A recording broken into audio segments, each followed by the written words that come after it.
Good evening and welcome to episode 114.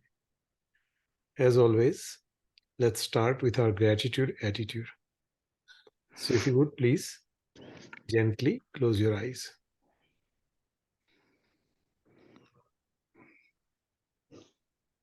Take a deep breath.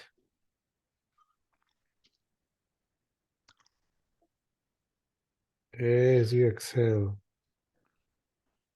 relax your body.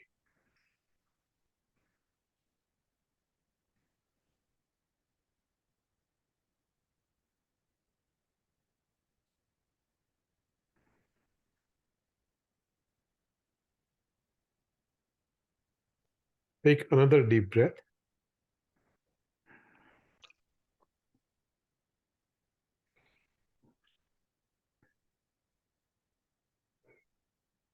As you exhale, let all your stress melt away.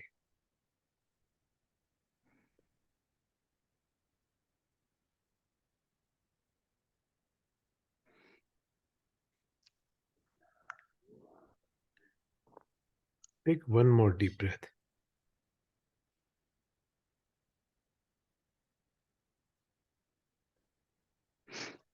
This time, completely relax your body.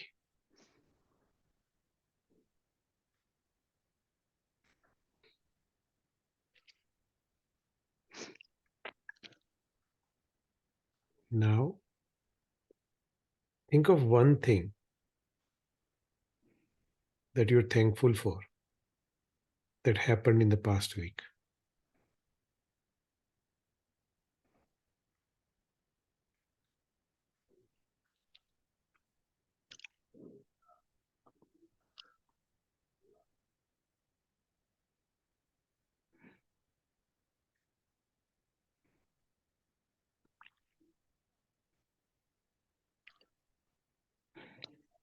Once you identified that, think about why you're thankful.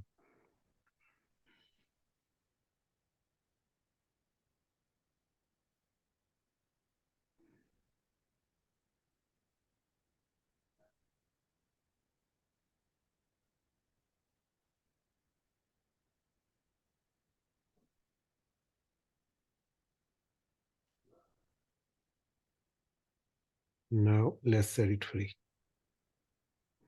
If you're by yourself, say it out loud what you're thankful for and why. If you're with someone, tell it to each other.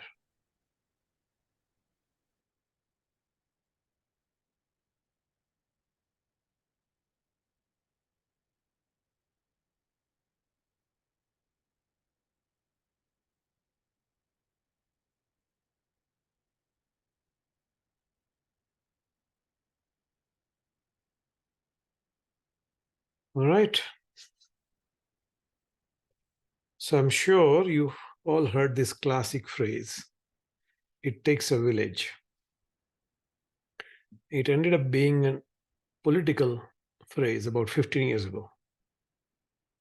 It's the messenger, stupid. All kidding aside, I think it's important to recognize that there are so many people involved in the smallest of things that we are trying to achieve on a daily basis. In other words, without the kindness of others, a lot of what we are used to will vanish in a heartbeat. In a sense, post COVID, we are already seeing the effect of that. Let me explain. Before COVID, we were all used to a certain level of price stability. We expected things to cost a certain amount. And if it went up reasonably enough. And only in one or two categories that did not break people's budget. It did not make life difficult for an average person in general. What happened during COVID-19 is really an eye opener. People in certain industries started to retire. Let me give you a couple of examples. People in the railroad industry, the hardworking people who held blue collar jobs, the people who made sure that the turntables were actually turning when necessary for trains to run smoothly. Now, it's a hardworking job that requires one to travel hundreds of miles every day up and down the railroad track. It's not a fancy job, and there were no newcomers for these jobs. No one in the management thought about recruiting future generations of these blue collar workers. They probably figured, how hard can it be to find someone to turn these turntables?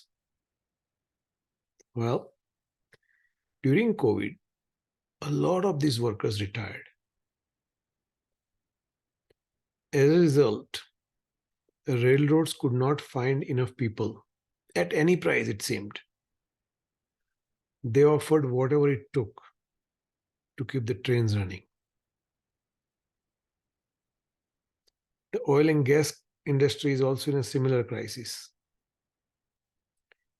Because of the stigma attached to the industry, not enough people were joining the petroleum industry. All of a sudden, all these retiring engineers created a real shortage. Now they are literally offering upwards of $200,000 in a total package to a recent grad to make sure that there are enough engineers in the field. You say, why does that matter to you? Right? Well, it matters because it resulted in the runaway inflation that we are all experiencing. The plumbing job that used to cost $85 now costs $300.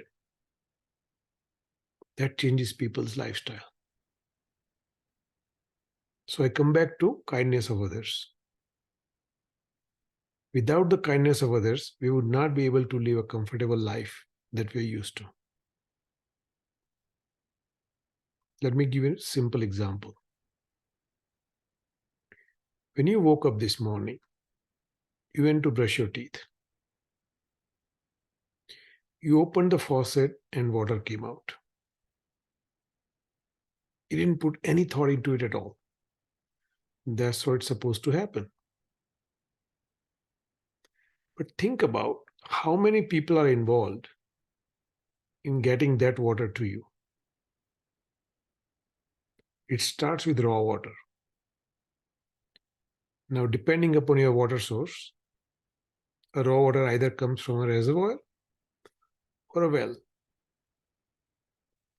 Someone had to design that reservoir or a well and build one.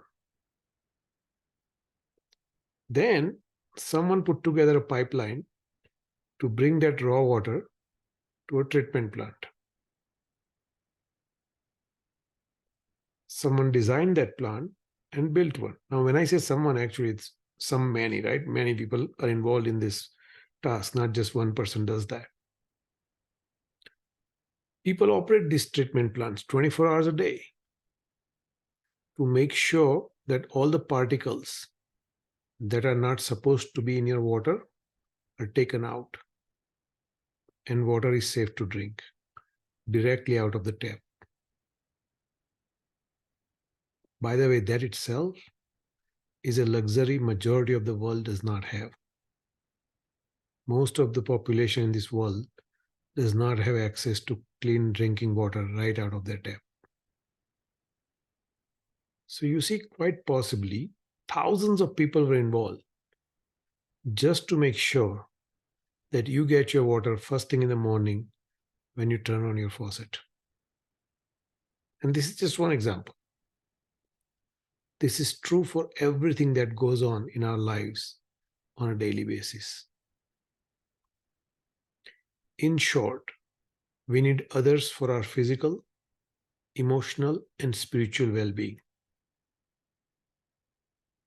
And without others, we are nothing. And that's just a figure of speech. Well, you would think, but it's not. It's literally truth. Now you can say, well, I'm paying for these services. And that's true. You're right. But here's the thing we saw in this example of railroad workers and petroleum engineers, right? What if they stop working?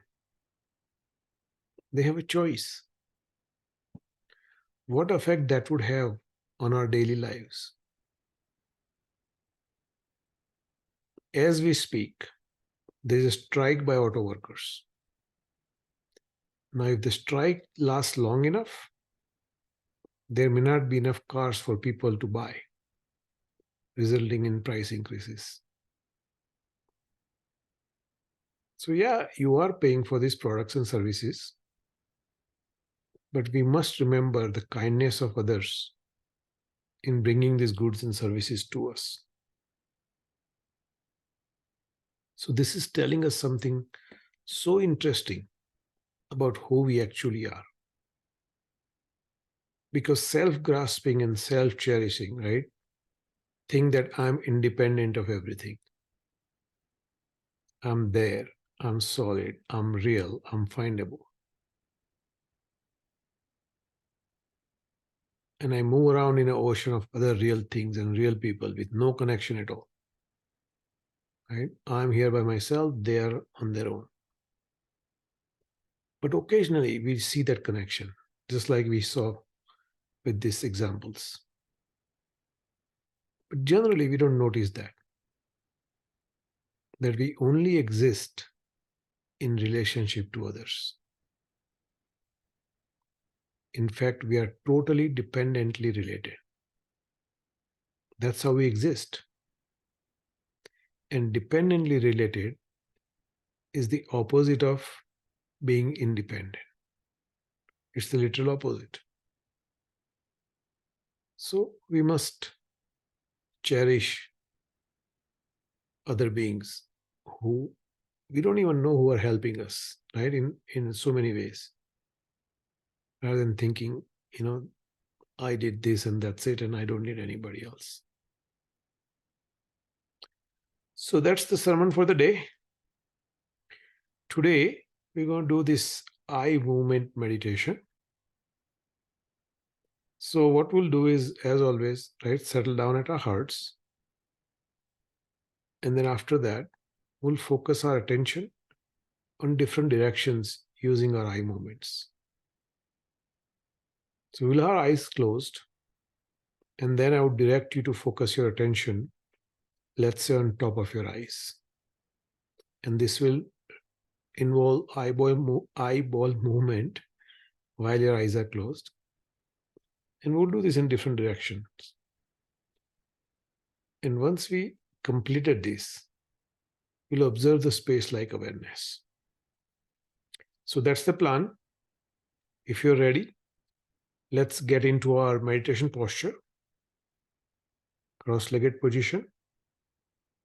If you are in a chair, just make sure your feet touch the ground,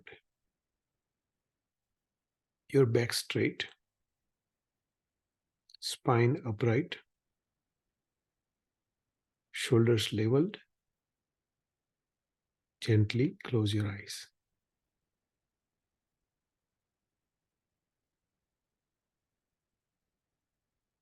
Keep your mouth just a little bit open, so any stress you may have accumulated in your jaws will dissipate.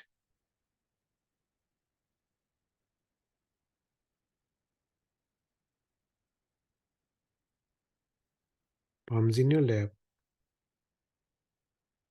right over left, thumbs gently touching each other.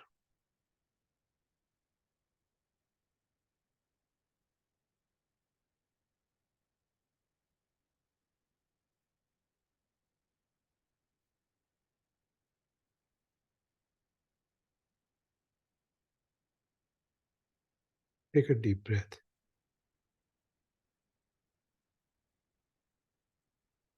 As you exhale, see your stress drip away.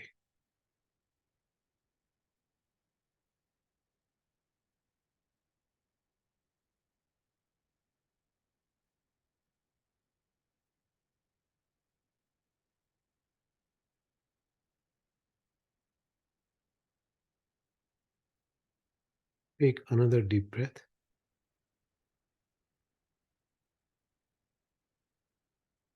As you exhale,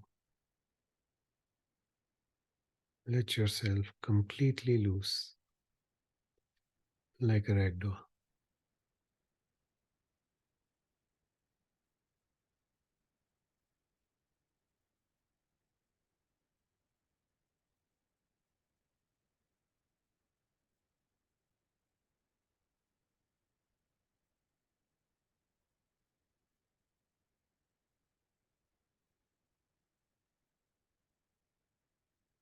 Now, bring your attention to the sensation of your breath at your nostrils.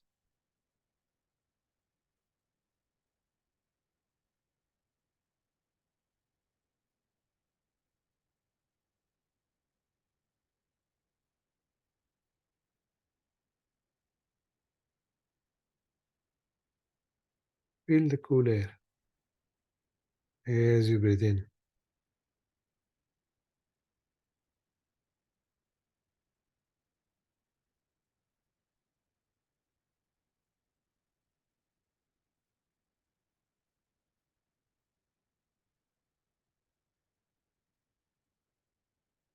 Feel slightly warmer air as you breathe out.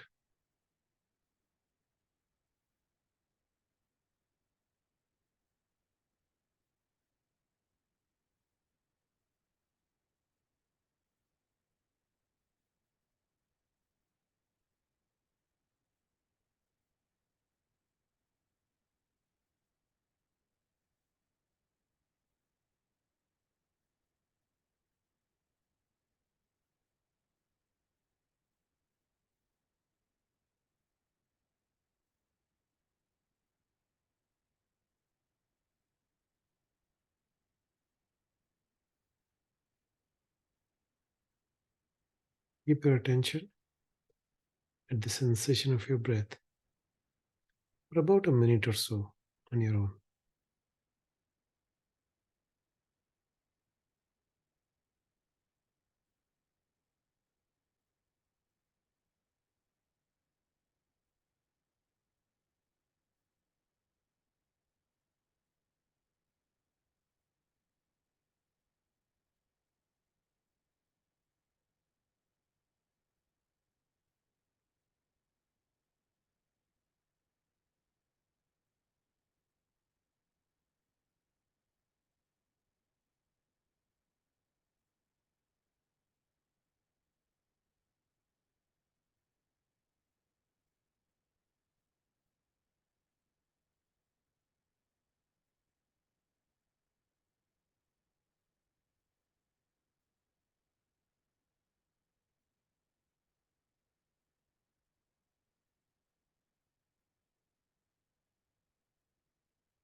Now, bring your attention at your heart.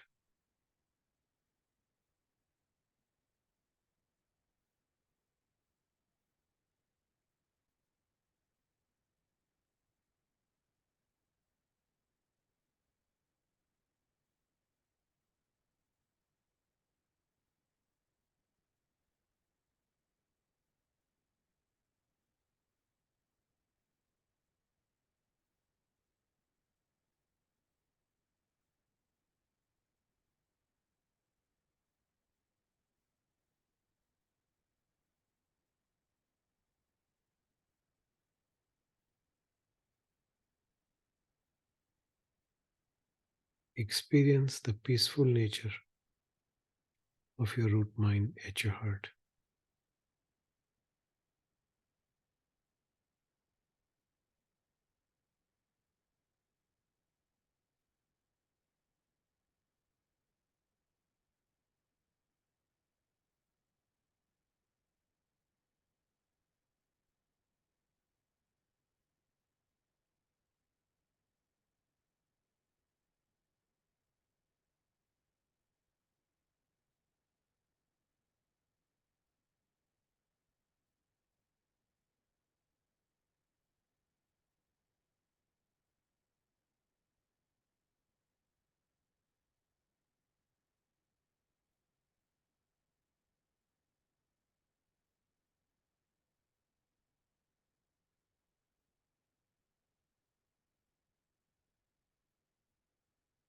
Let this peaceful moment bring the next peaceful moment.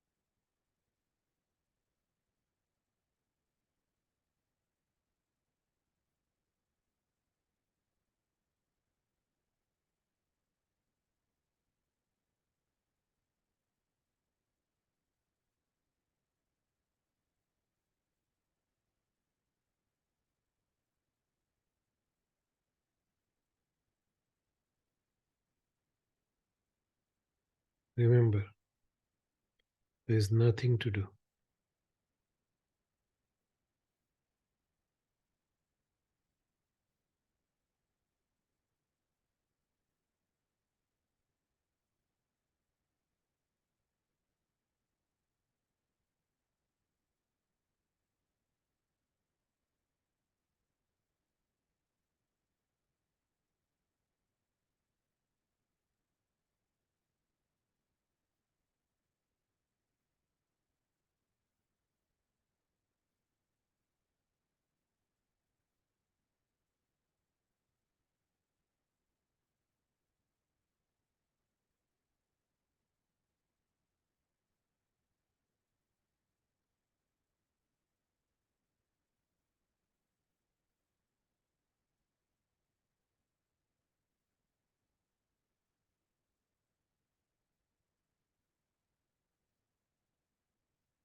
There is nowhere to go.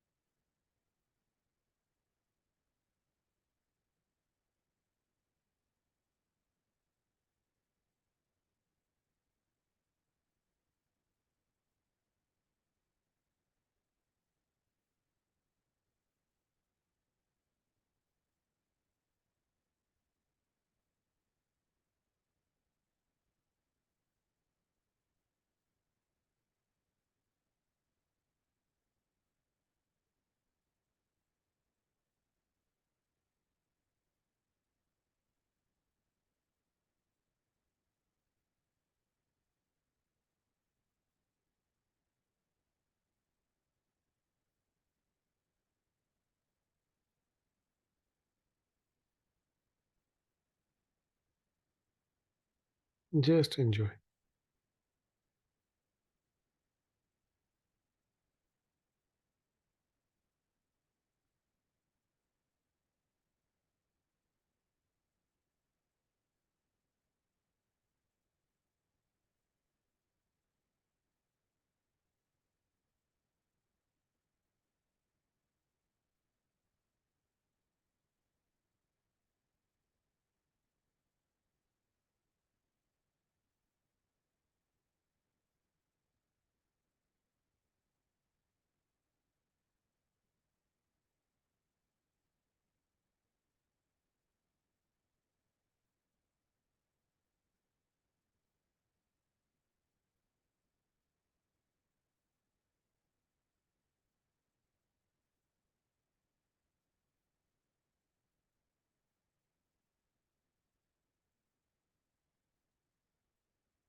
Now, bring your attention to your eyeballs.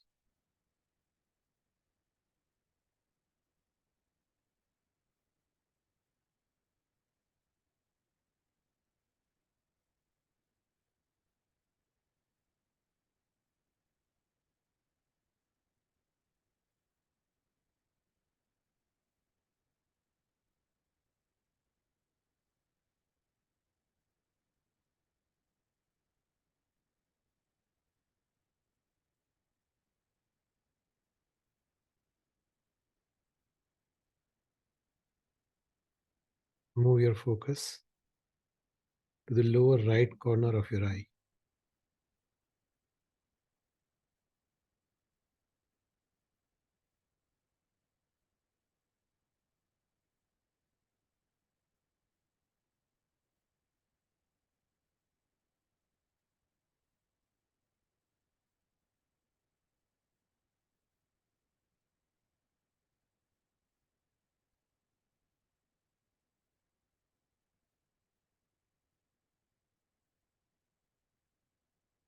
Move your focus to the upper left corner of your eyes.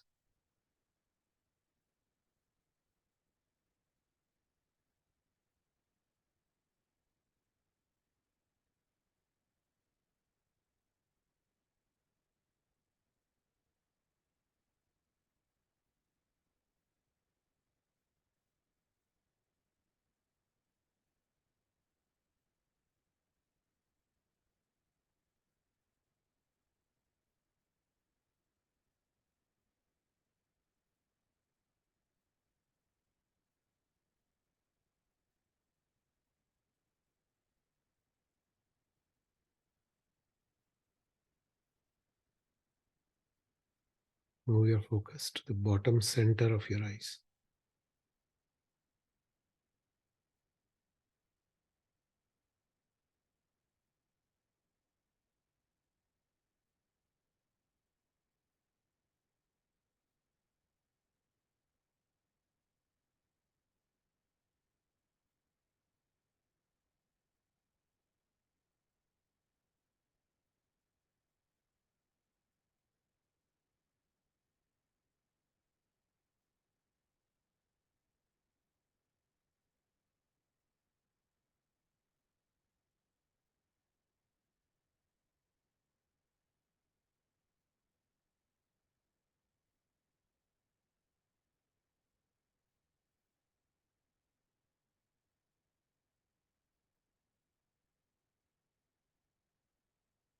Move your focus to the bottom left corner of your eyes.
Move your focus to the top right corner of your eyes.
Move your focus to the top center of your eyes.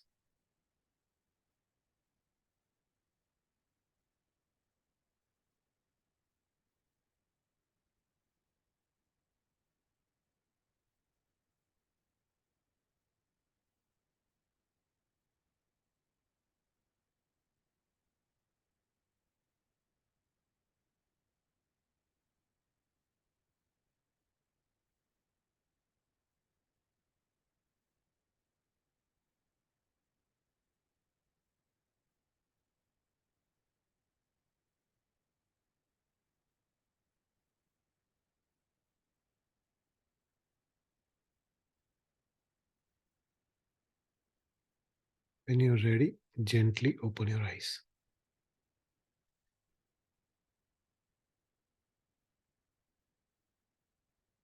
Any questions?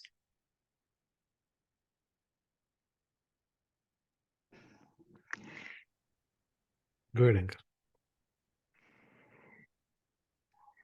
Has Aditi anything to say? No, no questions. Just comment that when Nirabai started, uh, that we have to be kind, and like so many people help. So one comment is that's why I never like to waste food, and I'm trying to teach my kids that that particular vegetables or food come to your table, there are so many people involved, right? Like farmers and grocery workers and transportation, everything. Uh, so that's one uh, comment, as well as when we bring it like little bit narrow it down, then every morning, most of my mornings, uh, uh, Nimesh, my husband, always give me cup of warm water. So some days when he's at work or some days he forget to do that for me, I instantaneously get angry. Oh, why didn't he do that? But I just realized that, that's not nice because, uh, to go by my day, uh, he's making so many small favors to me. And I should be always grateful to him about that. So those are the two comments on my part based on today's session. Thank Thank you. you for that, Aditi. Thank you for sharing.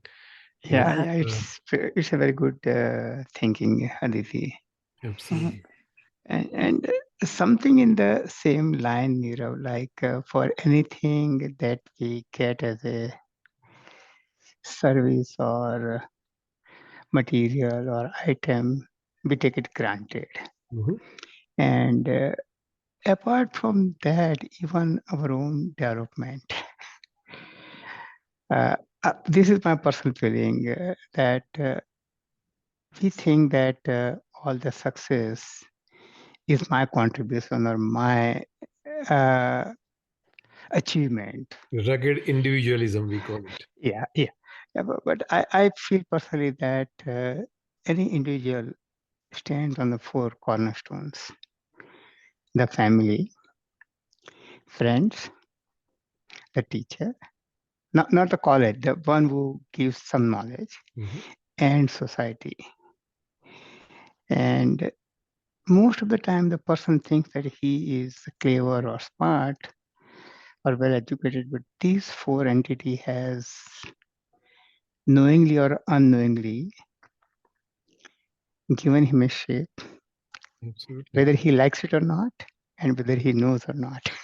Absolutely. 100%. And any one cornerstone, if you miss, probably you don't realize that you are not what you are supposed to be. 100%. So it's our illusion that all the achievement, either in my academic life or business or anywhere, Mhm. is my contribution. But I think there are so many other people have contributed to your success, Yep. and we all should be thankful to those people. Absolutely. And yeah, and there could be some unknown forces like cosmic forces or Almighty or God. We don't know how they are affecting us or our life. in unknown ways, so many people are helping Yeah, us. yeah. Right? And whether we want it or not, and we may not know them, but it impacts our life, our thinking, or whatever we are today. Absolutely. And things, people who came ahead of us, right? They created causes and conditions for society to be the way it is. Yeah. Right. And that's one of the reason we flourish, like you said, in whatever, uh, in academic, business, whatever, but we flourish because the causes and conditions are there. Yeah. If they weren't there, who knows, right? Yeah. But most of the time we miss that. I think it's important to remember that. The only reason we miss it because we don't realize that how many people have impacted your life. Right. And we think that I have been impacted by my siblings or by my parents, and to some extent, a couple of friends. Yep. But we forget the people who are giving us the knowledge, not necessarily textbook knowledge, but a thinking power to decide right and wrong, correct and incorrect, good or bad. Mentoring, right? Yeah, mentoring. Yeah, it's very, very important that how we get connected to the people, in what way, and how long we cherish, basically. Yep. And then cherishing that's what's important, is to, if we remember at least once a day, right? Yeah, yeah, To give gratitude yeah. to those countless people who we may or may not know. Look at the guy who brought my mail, right? I mean, Or the guy would come and pick up the trash. yeah, exactly, right? Without him, this would be a smelly house. So, absolutely, absolutely. So it's always there. Yep. All right, I'm going to stop Okay. recording.